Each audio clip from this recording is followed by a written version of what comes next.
Buenos dias, my friends, and welcome to another video from Colombia.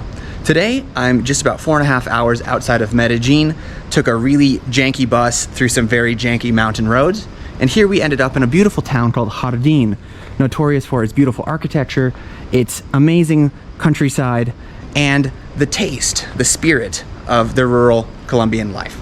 Today, we're gonna explore this lesser-known part of Colombia. We're gonna get to know Antioquia, and we're gonna hop on a cable car. Let's do it.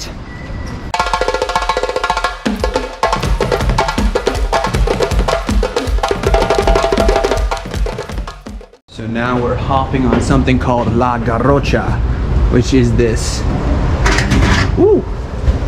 janky sort of cable car. This feels good. I like this. And we're gonna go up the mountain. I find that South America has a lot of cable cars. It seems like in every city down here they have the option to hop on a cable car. And you kind of have to because the roads here are pretty bad and it's super mountainous. So if you want to go from point A to point B quickly, cable cars.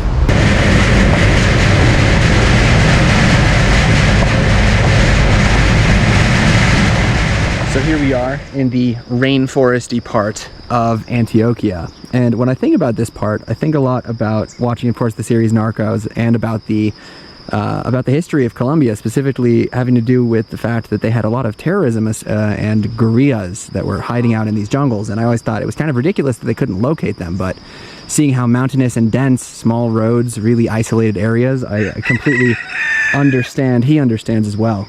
And so super lush, super green. I haven't seen anything like this outside of Asia, to be honest with you. And you know, you got like a banana plantation. This place is famous for coffee. Later in the video, we're gonna go try some typical Colombian coffee. But I wanted you guys to get the feel of the traditional Antiochian lifestyle. Very rural, very beautiful.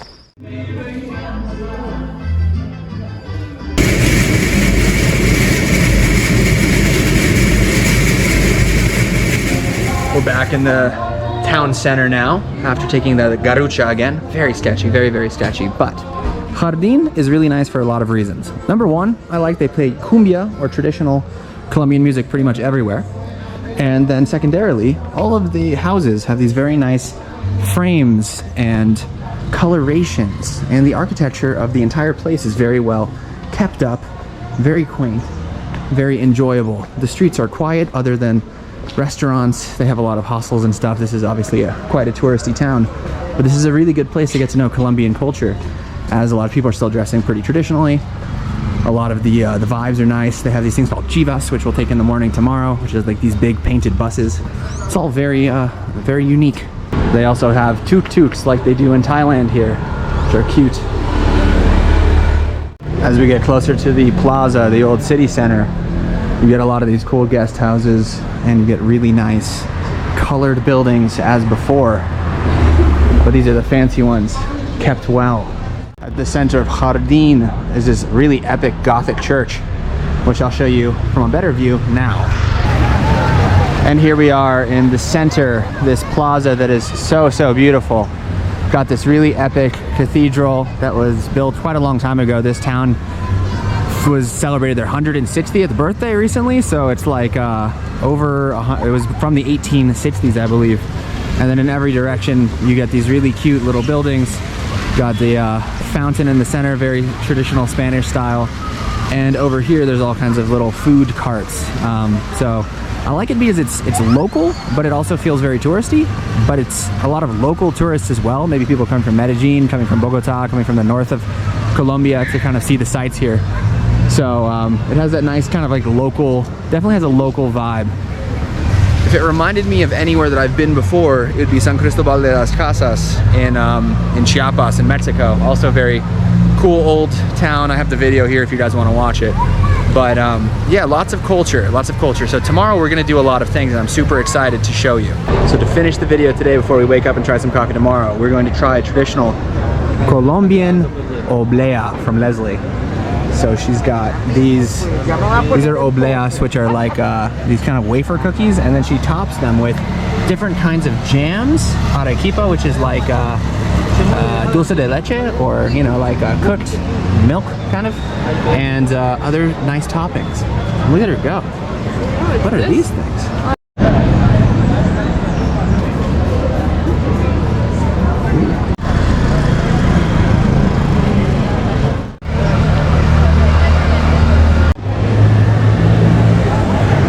So this is one of those traditional Colombian things where they're topping like a sweet thing with cheese, which might seem weird, but the Colombian cheese here is super neutral.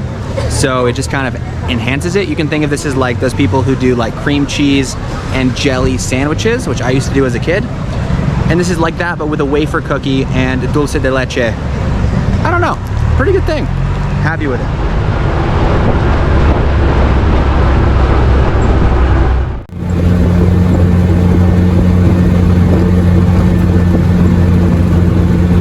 We're on the way to the finca in the back of a Colombian tuk-tuk.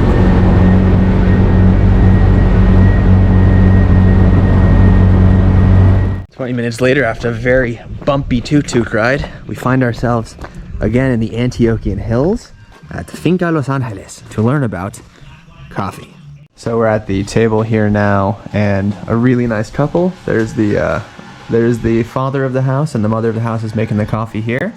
They've brought out two different kinds of beans. One is the lighter roast, really, really good smelling, and the darker roast, also very good smelling. They also gave us this to test out, so you can see the grinds. And right here, she's got the pour over method going, which they call fincado. And a place like this in Spanish is called a finca, which is a place where they do the Colombian coffee.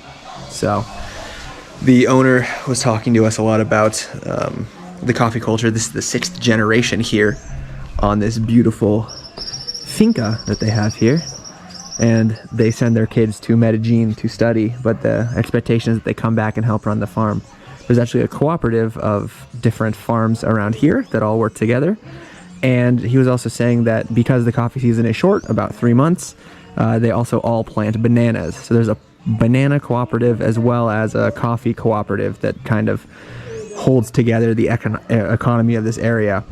They also do Café Justo, or like fair trade coffee, so a lot of people are coming to them directly, so they don't have to pay the cooperative fees to sell their coffee abroad. But they sell their coffee in all over the world, Europe, the United States, and they say Asia is the new and upcoming market as the Chinese are starting to drink a lot of coffee. So they're gonna take us around the place. We're gonna try some coffee. We're gonna have a little coffee experience. Todo rojo, blanco, verde y rojo. Es el estado de esto. Okay. Sí. So these are the coffee beans. The green ones are not ready yet. All right. Todo lo que alcanzamos a ver, todo es café. Todo es café. Ah, okay. Wow. Y muchas casas y muchas familias que viven de un cultivo pequeño de café. Sí, okay. Esa es la base. El café es la base de la economía de Colombia. Es la base. Primero el café, porque hay muchos campesinos vivimos del cultivo del café. ¿Y tú cultivas a mano? Todo es a mano. Todo es a mano. Nosotros en octubre, noviembre y diciembre, que es la época de mucho café, necesitamos 5 o 6 personas para coger el café.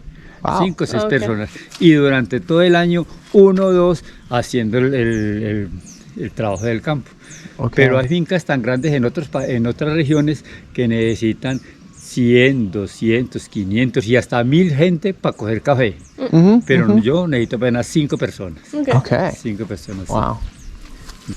So now he's starting to walk us through his garden, and then he's going to show us the coffee plants. But he's saying that basically they grow everything here. So here they have avocados on the trees, they have pineapples, they have beans, they have cows back here that they take the milk from. So this plantation is completely self-sustainable in a lot of ways, and the family consumes just what they grow, which is a very beautiful thing.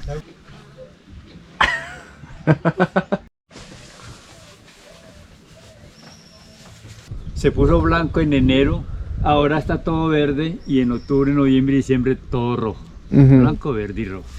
They've got the beans here. These are the green ones. You can't eat these yet. They only take the red ones, which come in November, December, and January. And then up on the hill, this is all coffee. And then above, because it creates this kind of nice ecology, is they have the banana plants above, and because they can't sell the coffee all year, they have the bananas. He just said that if you fill up one of these buckets with the red ones to here, it's about $1 US worth of coffee. Wild. This place is just incredible. It's so green, it's so natural. The hills are so beautiful. You got the bananas and the coffee and a nice little family house that's been here for 6 generations. And hardworking people, and people who have, the guy says he spent his whole life here. He never lived anywhere else.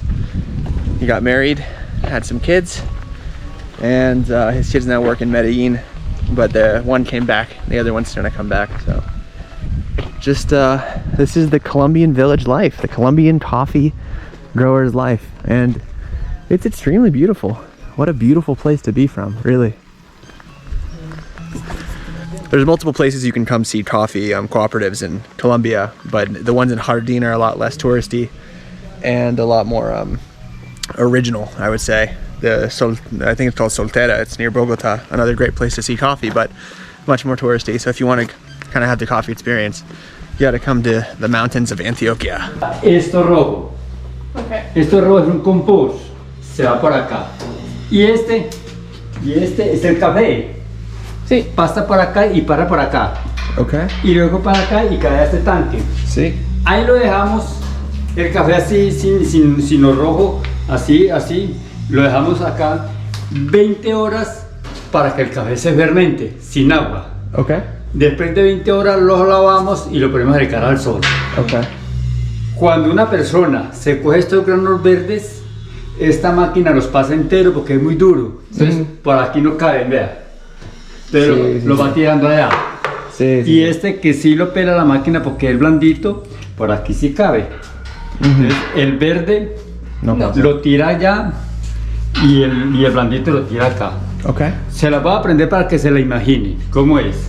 Se van a dar cuenta cómo tira los granos verdes acá y se imaginan acá. Se los voy a aprender.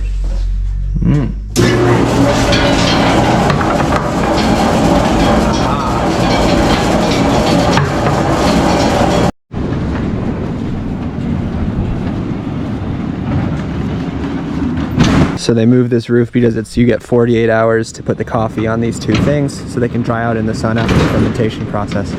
So here they have the extra wood from the trees that they cut, and then they actually use it in their own fire oven here. But she said she doesn't use it all the time anymore because they have the nice new stove, which I respect.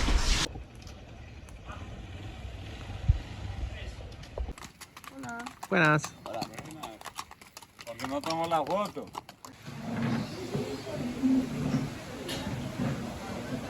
All right, we've made it to our final stop in our journey through Jardin, Antioquia.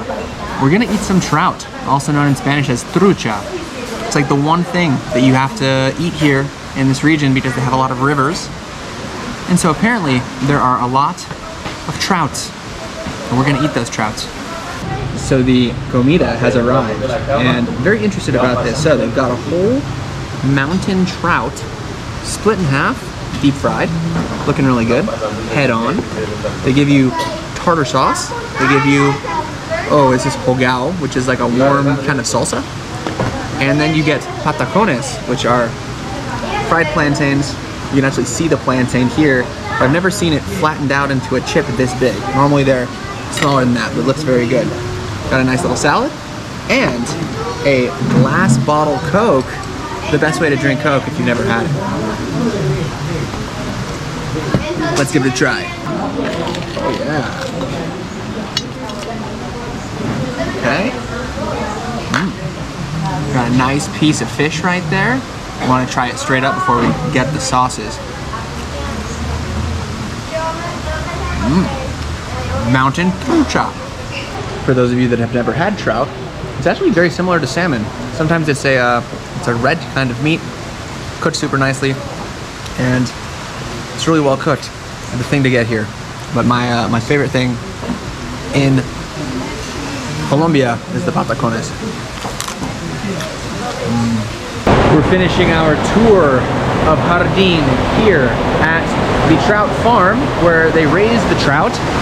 So they're taking water directly from the rivers here and they're putting it into different like locations for the trout to grow up. They have the water flowing, so it's kind of a natural situation. And you can actually see all of the trout. It's very loud here because of the running water. But what's interesting here is that they have a panella manufacturer. Panella is something like a sugar-like substance that comes from brown sugar. You can think of it's unrefined sugar cane, and they use this to sweeten lots of drinks and cakes here. It's a much more natural sugar alternative to like white sugar.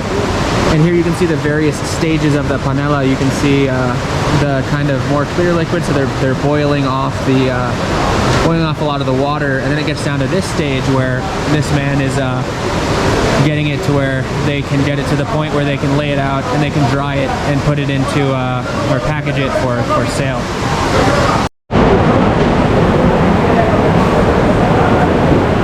I can't explain the smell here, but because you have this aggressively boiling liquid here, you have this steam, the whole room kind of smells like sweet brown sugar air, and it's a very interesting process. Here you can see they've stirred it so much that it's actually hardened up, and then they've removed the sugar for sale, but it's very unique. They're getting air in there.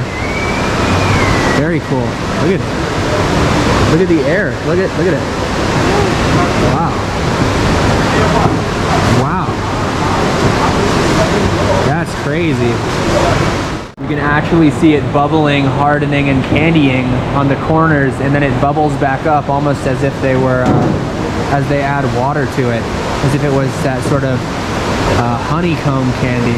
Very, very interesting.